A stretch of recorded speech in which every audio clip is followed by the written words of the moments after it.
Hi, I'm Gordon from Camera Labs, and this is my hands-on first look at the Fujifilm GFX50S Mark II, a medium format mirrorless camera with 51.4 megapixels and built-in stabilization that costs $4,000 or £3,500 for the body alone, or $4,500 or £3,900 with the new GF35 to 70mm kit zoom.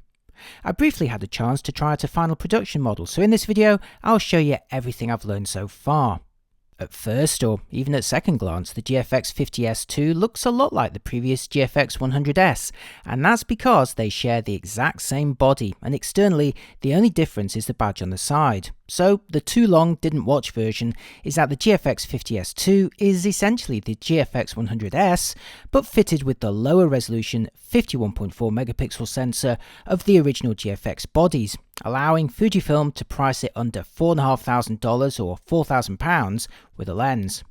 This means the original 51 megapixel sensor enjoys built-in stabilization for the first time, now good for up to 6.5 stops of compensation, as well as inheriting the same 3.69 million dot EVF with 0.77 times magnification, 3-way tilting touchscreen, top information panel, dual UHS 2-card slots, and 455-shot battery life, all packed into the same comfortable, surprisingly compact and weatherproof body, which this time weighs around 900 grams.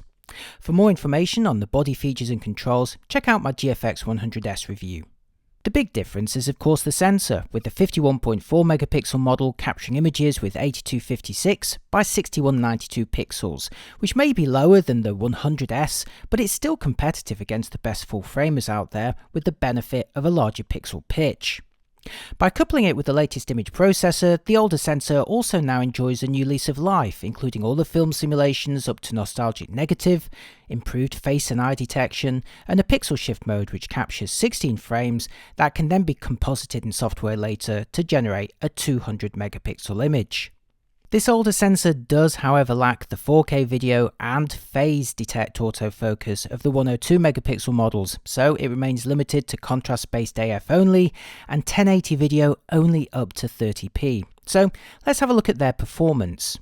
Here's a video clip I filmed with the new 35 to 70 zoom in 1080 25p without stabilization, where the wobbles are pretty obvious.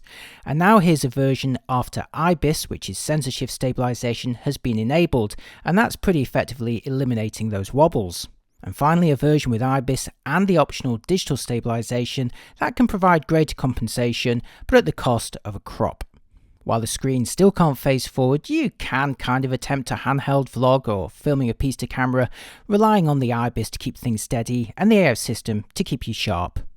As for the contrast-based autofocus system, here's a test showing the GFX50S Mark II with the new 35 to 70 at 70mm f5.6, refocusing between near and far, where it looks fine. But there's an additional new rapid AF option, which once enabled accelerates the focusing to become really quite snappy. Now it may consume more power, that's yet to be tested, but I'd still be very happy with this speed, and unless I was continuously autofocusing on a moving subject, I didn't actually miss the phase detect autofocus of the hundreds. I've also been mentioning the GF35 to 70 f4.5 to 5.6, a new compact kit zoom that employs a collapsing mechanism to reduce its size when being transported. So a twist of the zoom ring extends the barrel for use, and another twist brings it back again to that compact size. It's comfortably smaller than the existing 32 to 64 f4 zoom, and it's light too at just 390 grams.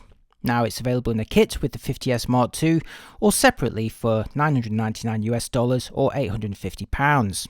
So as I wrap up this first looks video, I'll show you some photos that I took with it on the GFX50S Mark II. The GFX50S Mark II brings Fujifilm's medium format system to a more affordable price point, while still delivering more than enough quality for most photographers.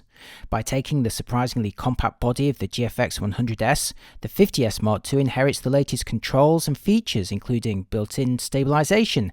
But by swapping the sensor for the original 51.4 megapixel model, you save $2,000 or pounds on the body price.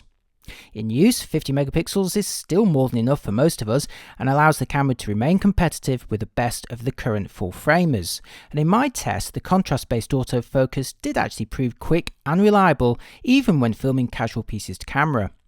The lack of 4K video or even 1080p beyond 30p is undoubtedly a limitation in the current market, but you can still enjoy some good looking results, especially when you're using the Turner film simulation.